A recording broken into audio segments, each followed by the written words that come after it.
The Decorative Arts Department is delighted to present you with designs and furniture pioneers from across the globe on our October Cape Town sale here at Brickfield Canvas.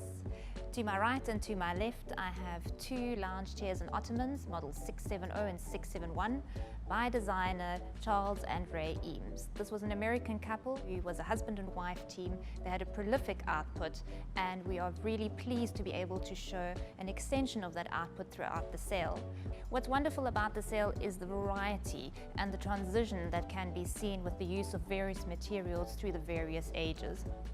So we have the surfboard table, which is a low coffee table with an exposed base, and we also have plastic molded chairs, which just shows the evolution of how materials were used as technology advanced and as designs advanced. To end off on the Eames front, we also have the action desk, which was really important at the end of their period when they were looking at creating office furniture. I'm standing on a wonderful carpet by German artist Karl SÜB.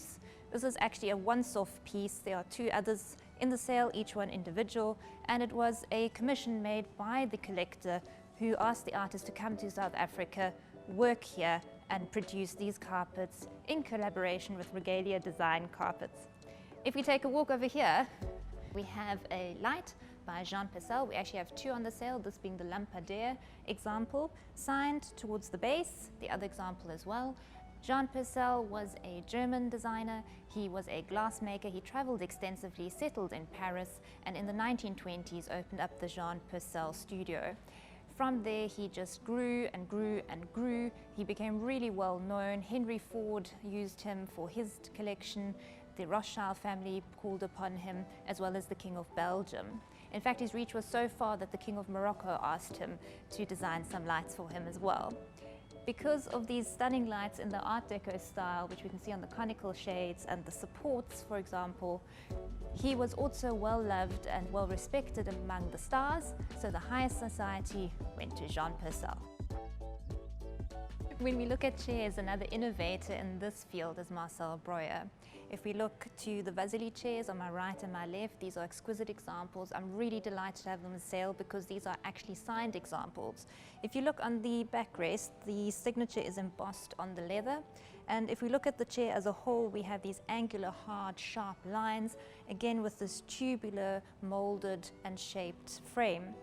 Marcel Breuer actually studied at the Bauhaus, and he later on taught at the Bauhaus. And during this time in the 1920s, he was influenced by his predecessors Mies van der Rohe as well as Le Corbusier. Corbusier designed the LC3 two-seater as well as one-seater, both at this auction represented in 1927. And his inspiration was taken from the Art Deco club chair, which was pretty predominant at the time, and putting in that steel molded, similar to this example, frame. Mies van der Rohe did the Barcelona chair, which was a different take on how to use steel as well as leather and incorporating it as a whole. What's interesting with Breuer is he used this right through into his other designs. So we have the B tables on display, the little side tables, the lacquer coffee table, as well as some of the Seska chairs, which were actually manufactured by Thonnet. Thonnet, being a great manufacturer in its day, was also instrumental in providing Le Corbusier at the beginning of his career when he was looking at industrial design as well as interiors and producing furniture for him. When we look to Gerrit Rietveld, who was a proponent of the Distel movement, we have the same angularity coming into play, and we can see where Marcel Breuer's inspiration came from for the Vasily chairs. What we have here is quite interesting is the blocks of color as well coming into play. And when we look at this chair, it is not about comfort or ergonomics of the body, but instead it is about aestheticism and aesthetic appeal, which was important for Rietveld at that time. If you compare that with the Tulip chair, for example, by Eero Saarinen, who also produced the Tulip table that we have on offer, the design is completely different. He worked slightly in the beginning with Charles Eames as well, and we can see that both the Eames chairs as well as the Saarinen chairs are far more user-friendly when it comes to seating and the body being supported.